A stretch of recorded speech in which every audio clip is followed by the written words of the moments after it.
Welcome to Shri Gyansagar online YouTube channel.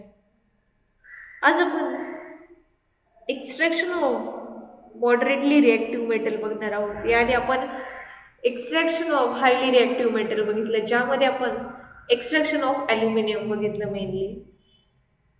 मग आता extraction of moderately reactive मेटलमध्ये काय दिले ते बघूया. Can you tell questions? First, what are the moderately reactive metal? Moderately reactive metal कुणाला म्हटलं जातं? Then in which form do the moderately reactive metal occur in the nature? आणि कोणत्या फॉर्ममध्ये मॉडरेटली रिॲक्टिव्ह मेटल हे नेचरमध्ये सापडतात, ऑकर होतात? मग ह्या दोघांचं आन्सर खालच्या पॅरेग्राफमध्ये दिले बघा. The metals in the middle of the reactivity series such as iron, zinc, lead, copper are moderately reactive. आपण रिॲक्टिव्हिटी सिरीज बघितली, त्यामध्ये मिडलमध्ये जे मेटल आहेत हे मेटल काय मॉडरेटली रिॲक्टिव्ह मेटल आहेत. त्यामध्ये आयर्न, झिंक, लीड, कॉपर हे मॉडरेटली रिॲक्टिव्ह आहे. Usually they occur in the form of their sulphide salt और कार्बोनेट. जनरली ते आपल्याला नेचरमध्ये कोणत्या फॉर्ममध्ये सापडतात, तर सल्फाइड साल्ट किंवा कार्बोनेटच्या फॉर्ममध्ये. It is easier to obtain the metals from their oxides rather than sulphides और कार्बोनेट. मग त्यांनी सांगितले की जर आपल्याला मेटल काय करायचं, प्युअर मेटल ऑब्टेन करायचंय, ते केव्हा इझी आहे, जेव्हा ते ऑक्साइड फॉर्ममध्ये असतील, ना की ते सल्फाइड और कार्बोनेट फॉर्ममध्ये असतील. ऑक्साइडमध्ये असेल तर आपण इझिली काय करू शकतो, त्यामधनं मेटल ऑब्टेन करू शकतो. Therefore, the sulfide ore are strongly heated in air to transform them into oxide. This process is called the roasting. आता त्या सल्फाइड जो ओर आहे त्याचं ऑक्साइड फॉर्म करायचे, मग त्यासाठी त्या sulphide Orla strongly heat provide केली जाते एअरमध्ये, आणि तेव्हा त्या सल्फाइड ओरचे ऑक्साइड फॉर्म होतात. आणि ही जी प्रोसेस आहे, sulfide ore is converted into oxide, or to obtain the oxide from sulfide ore of that substance, this process is called roasting. The carbonate ore are strongly heated in limited supply of air to transform them into oxide. This process is called calcination. आता बघा, carbonate जे or आहे त्याला strongly heat provide केली जाते with limited supply of air, आणि त्यानंतर त्याचं कन्व्हर्जन कशामध्ये होतं, ऑक्साइड्समध्ये होतं. आणि ही जी प्रोसेस आहे कार्बोनेट ओर हे याचे ऑक्साइड फॉर्म होतात, त्या प्रोसेसला काय म्हटलं जातं, कॅल्सिनेशन. जसं आपण आधी बघितलं, sulphide ore is converted into oxide, this process is called roasting. And carbonate ore is converted into oxide, this process is called calcination.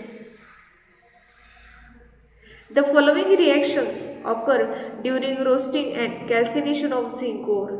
मग कशा प्रकारे रोस्टिंग आणि कॅल्सिनेशन होतं झिंक ओरचं, त्याची रिॲक्शन आपल्याला दिली बघा इथे.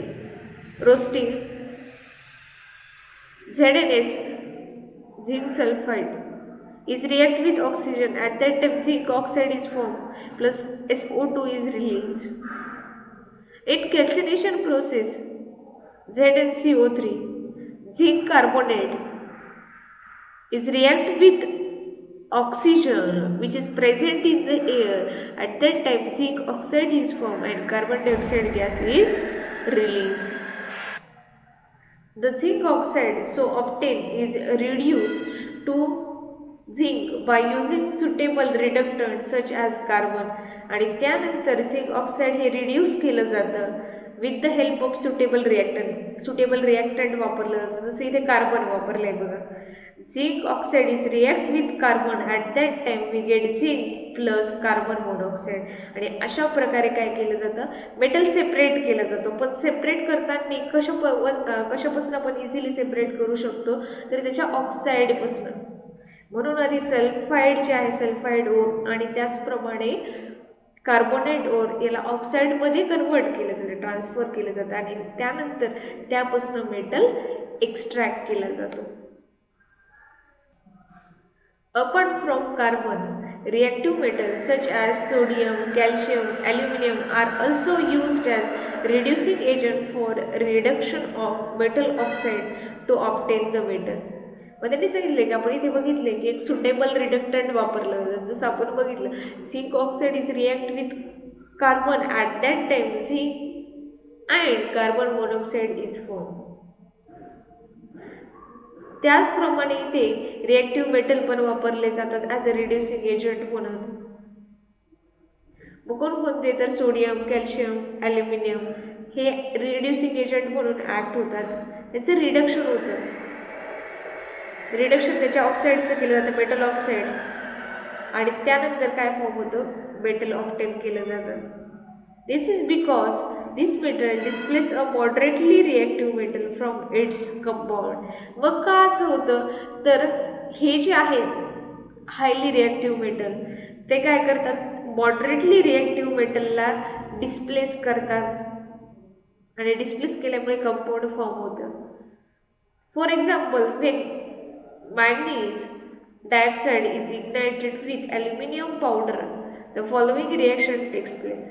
आता बघा, मॅग्नीज डायऑक्साईड MnO2 याला इग्नाइट केलं with the help of aluminium powder. Aluminium पावडरने काय केलं, मॅग्नेशियम डायऑक्साईडला इग्नाइट केलं, हीट प्रोव्हाइड केली आणि त्यानंतर आपल्याला काय भेटलं, manganese plus Al2O3 plus heat.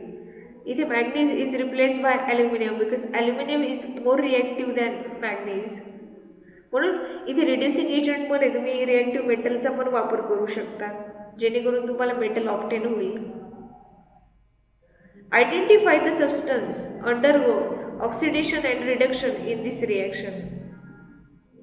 या रिॲक्शनमध्ये कोण ऑक्सिडाइज झालंय आणि त्याचप्रमाणे कोण रिड्यूस झाले, कोणाचं ऑक्सिडेशन झालं, कोणाचं रिडक्शन झालंय, हे आपल्याला आयडेंटिफाय करायचं आहे.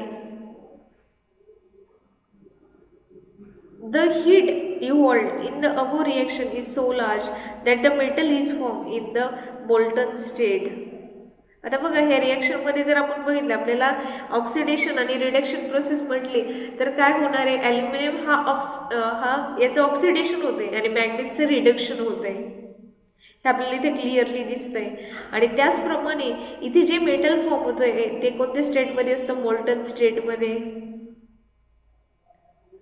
का तर मग लार्ज अमाऊंटमध्ये हीट रिलीज केली जाते त्यामुळे. Another similar example is the thermite reaction. अजून एखादं एक्झाम्पल द्यायचं ठरलं त्यांनी दिले थर्मिट रिॲक्शनचं. Here iron oxide react with aluminium to form iron and the aluminium oxide. मग त्यामध्ये आयर्न ऑक्साईड हे रिॲक्ट होतं ॲल्युमिनियम सोबत आणि काय तयार होतं, आयर्न आणि त्याचप्रमाणे aluminium oxide.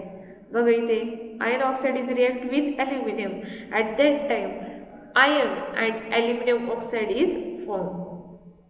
Because aluminum is highly reactive than iron, then iron is replaced by aluminum, then we get iron plus aluminum oxide and heat is released. Do you know method used for welding rails? Railway track जे असतात त्याच्यामध्ये जो gap तयार होतो तो कशा प्रकारे fill केला जातो, वेल्ड केला जातो, त्याची मेथड दिली आहे बघा इथे. अशा प्रकारे गॅप आपल्याला ऑब्झर्व होतो. हे सेक्शन्स असतात, transverse section of the rail section दिलेत त्यांनी. हा रेल ट्रॅक आहे. त्यानंतर मोल्ड, इथे मोल्ड टाकलेले आहे त्यांनी बघा. आणि त्याचप्रमाणे hot steel from thermite reaction, ते हॉट स्टील घेतले थर्मिट रिॲक्शनसाठी. त्यामध्ये वरचा लेअर आहे तो आहे स्लॅग, त्यानंतर आहे क्रुसिबल आहे आणि त्याचप्रमाणे टॅपिंग डिवाइस. हा टॅपिंग डिवाइस काय करतो, हा जो गॅप आहे तो फिल करण्याचं काम करत असतो. आता बघा टॅपिंग डिवाइस काय करतं, त्या टॅप बरोबर त्या होलमध्ये हा गॅप फिल करायचं काम करत असतं. का तर मग आपण इथे बघितलं की हीट रिलीज होते म्हणजेच काय, आयर्न हे कोणत्या स्टेटमध्ये असेल, मोल्टन स्टेटमध्ये म्हणजे लिक्विड फॉर्ममध्ये. थर्मिट रिॲक्शनमध्ये. म्हणून हे जे क्रुसिबल असतं कसलं आयनचं, ते काय लिक्विड स्टेटमध्ये असल्यामुळे ह्या होलद्वारे काय केलं जातं, ह्या गॅपमध्ये फिल केलं जाते. तो गॅप जो आहे तो अशा प्रकारे वेल्ड झालेला आपल्याला दिसतो. अशा प्रकारे थर्मिट रिॲक्शनने तो जो गॅप आहे रेलचा तो फिल केला जातो. See extraction of less reactive metal. Then third part आपण बघणार आहे लेस रिॲक्टिव्ह जे मेटल्स आहेत त्याला कशा प्रकारे एक्स्ट्रॅक्ट केलं जातं. The metals at the bottom of reactivity series of metal are less reactive. जे reactivity series बॉटमला आहेत ते काय लेस रिॲक्टिव्ह मेटल आहेत. That is why they are found in free state in nature. आणि त्यामुळे ते लेस रिॲक्टिव्ह असल्यामुळे ते नेचरमध्ये फ्री स्टेटमध्ये आपल्याला फाउंड होतात. मग एक्झाम्पल दिले बघा. For example gold, silver and platinum हे तिन्ही काय आहेत लेस रिॲक्टिव्ह मेटल आहे, त्यामुळे ते नेचरमध्ये फ्री स्टेटमध्ये ऑफर होतात. The reverse of copper in free state are very few. त्याचप्रमाणे त्यांनी सांगितले रिझर्व्स कॉपरचे जे आहेत ते खूप कमी प्रमाणामध्ये फ्री स्टेटमध्ये आपल्याला भेटतात, ऑफर होतात. Presently copper is found mainly in the form of Cu2S. आता बघा मेनली जर आपण बघितलं कॉपर हा कोणत्या फॉर्ममध्ये सापडतो तर Cu2S, ज्याला कॉपर सल्फाईड असं म्हटलं जातं. Copper is obtain from Cu2S or just by heating in the air. मग याच्यापासून कॉपर आपल्याला काय करायचं ऑब्टेन करायचं, त्यासाठी हीट प्रोव्हाइड केली जाते. मग हीट प्रोव्हाइड केली म्हणजेच काय तर जो ऑक्सिजन असतो एअरमध्ये प्रेझेंट असला तो रिॲक्ट होतो सल्फर सोबत आणि त्यामुळे आपल्याला काय भेटतं copper oxide. Again copper oxide and copper sulphide react with each other. At that time we obtain copper actually. In this way we see the extraction of highly reactive metal, then second one extraction of moderately reactive metal, and third one is extraction of less reactive metals.